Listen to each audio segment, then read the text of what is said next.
Welcome to this tutorial for the iFly 737 MAX for MSFS. This tutorial is from a runway start with engines on. Before we start our flight, let's take a look at our flight plan. Though the iFly 737 doesn't support world map flight plans in the FMC, I'm still using it before the flight.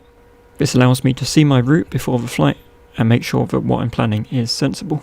I note down my departure runway, arrival runway, SID and star so I can enter it into the FMC once we get into the airplane. So let's jump inside. So inside the flight deck of the 737 MAX, let's head down to the FMC. First of all, we'll head over to route and we'll enter our departure airport. We'll also enter our arrival airport as the destination. We'll click activate and execute. Heading over to departure arrival, click departures. I'm going to select the departure runway and SID that I planned in the world map, click route and click execute. Head over to departure arrival again, and now we'll click arrivals at Glasgow, and we're going to click the ILS 05, which is the approach that I wanted in the world map. Again, we'll hit execute there, flick back to the route screen, and we'll head over to the legs page just to check on our route. So as we scroll down, we can see a discontinuity or a gap in our flight plan. To clear this, we're going to click the left soft key next to the waypoint after the discontinuity, so that's CF05. We're going to click the left soft key next to the gap itself, and then we'll hit execute, and that's the discontinuity cleared away. Our flight planning is now complete, so we can head on over to the initialize page. Going to enter our cruising altitude, which I plan to be 26,000, and put that in the cruising altitude box. We'll set a cost index of 100 because we're not interested in saving fuel or anything like that today. Clicking the left soft key next to gross weight automatically populates that. It also populates 0 fuel weight for you. Reserves, we're going to enter as 0. Again, it's a video game, it's fine. Now we can click through to the M1 limit page, and the default value here of full takeoff power is absolutely fine, so we'll click through to takeoff. From a runway start, flaps are set to 5 by default, so that's what we'll enter here, and V speeds we need to get from the EFB. So powering up the EFB, we're going to head over to performance and payload. We can auto-populate this by hitting copy FMC data. Next we'll head over to weight and balance, and we're going to press read MSFS data. Hit complete in the top right corner. To get our V-speeds, we need to fill in a couple more things, so in the AC dropdown we'll select AC on, and anti-ice config will say we've got the engine anti-ice on, and hit calculate. Now our V-speeds are presented on the right hand side of that box. Now we'll head back over to the FMC, and we're going to enter those V-speeds from the EFB, so 135 V1, 136 rotate speed, and 148 V2.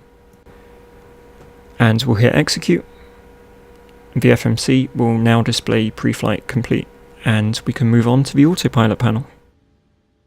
Okay, on the autopilot panel, first of all, I'm just going to increase the range of the navigation display, and we'll be able to see here that our route is now planned, and we can see it on the navigation display. We can now head over to the altitude dial, and using the mouse wheel, we're going to dial in our cruising altitude today of 26,000 feet. Some of the mouse controls may not be what you're used to in this plane. For example, flight director, we're going to switch on by using the mouse wheel up. Same with the auto throttle arm. We're going to set our airspeed selector to our V2 speed plus 10. And once that's dialed in, we can activate LNAV.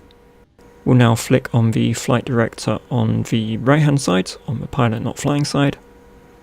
And once both flight directors are on, we're able to activate VNAV. Before we move on, I'm going to show you how to find the frequency and the course of our destination ILS. So it's in the VFR map, and we'll search for our destination airport, so that's Glasgow.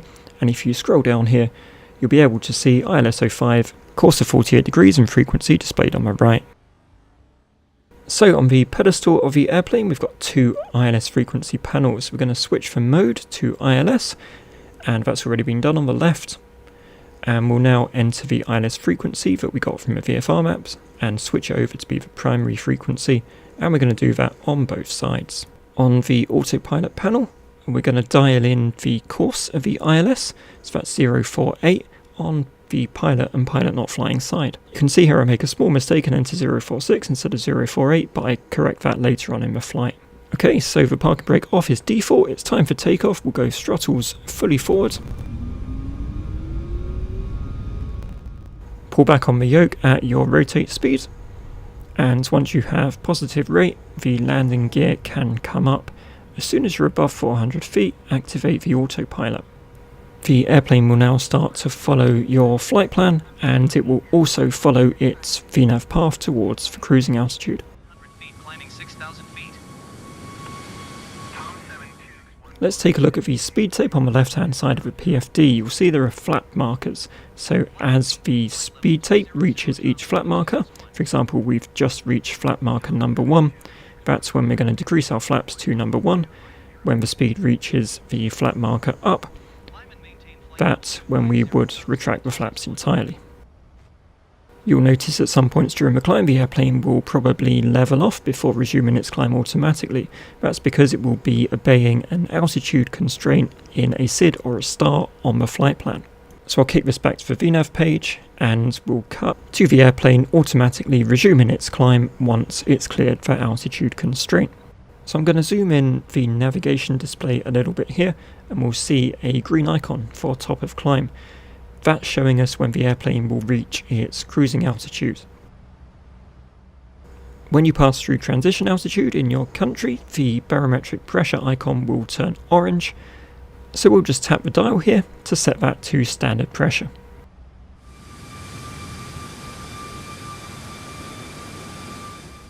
When the airplane reaches its cruising altitude, you'll see the annunciators change to FMC speed, LNAV and VNAV path. The airplane will now level off at its cruising altitude. So while we're at cruise, we can prep for our descent. The first thing to do is dial in our bottom of descent altitude. So that is generally 2,000 feet above the elevation of your destination. For example, Glasgow is essentially at sea level, so we're going to dial in 2,000 feet here. Of course, the airplane will not start to descend yet, it will remain level until it reaches its top of descent, and if we zoom out the ND slightly here, we can see our top of descent marked on the navigation display. We're also going to populate our approach ref, so that's init ref, and this is very straightforward. We want the full flap configuration, so we'll click the soft key next to the full flap config. That will copy it into the scratch pad, and then we'll click the soft key next to flap/speed, that will paste it. We're also going to increase the auto brake for landing and make sure that speed brake is set to armed. You can do that just by clicking the armed click spot here. We'll throw the FMC back to VNAV page, and here we can see our top of descent is predicted in 82 miles.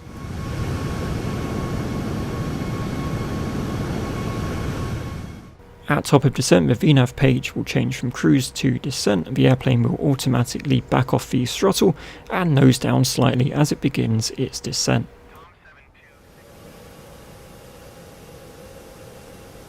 As you descend back through transition altitude, that barometric pressure icon will once again turn orange. Click the standard switch and hit B to set local pressure. During descent, you'll notice 2 green circles on the ND ahead of you. When the airplane reaches the first one, it means it will slow down its descent slightly in order to decelerate to 250 knots below 10,000 feet. When it reaches the second green circle, it will want to decelerate to its approach speed. This is usually quite close to the destination airport, so at this point start increasing the flaps in line with the speeds displayed on the bulkhead where my mouse is. The more flaps you add, the more the airplane will decelerate. During this process you'll hear the gear horn, so extend the landing gear when you hear it, and eventually you'll be incrementing the flaps to full flaps.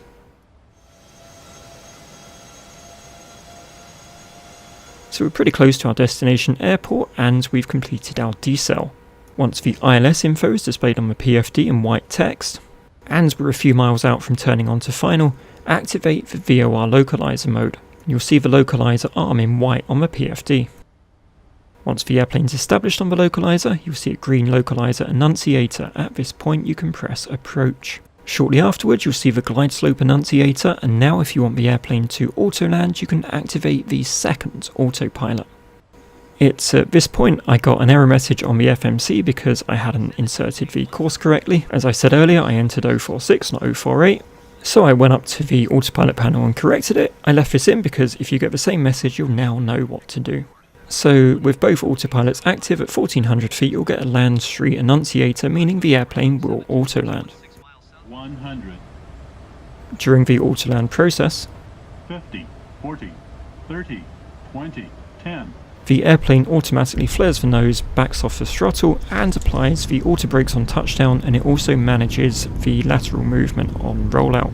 All you need to do is activate reversers, roll them off at 80 knots, and to take control after the rollout, just disengage the autopilot and taxi off the runway. So that concludes our full flight tutorial in the iFly 737 MAX. Thank you so much for watching. I hope you found it useful. If you did, please drop a like, feel free to subscribe for regular simulator content. Take care, and I'll see you next time.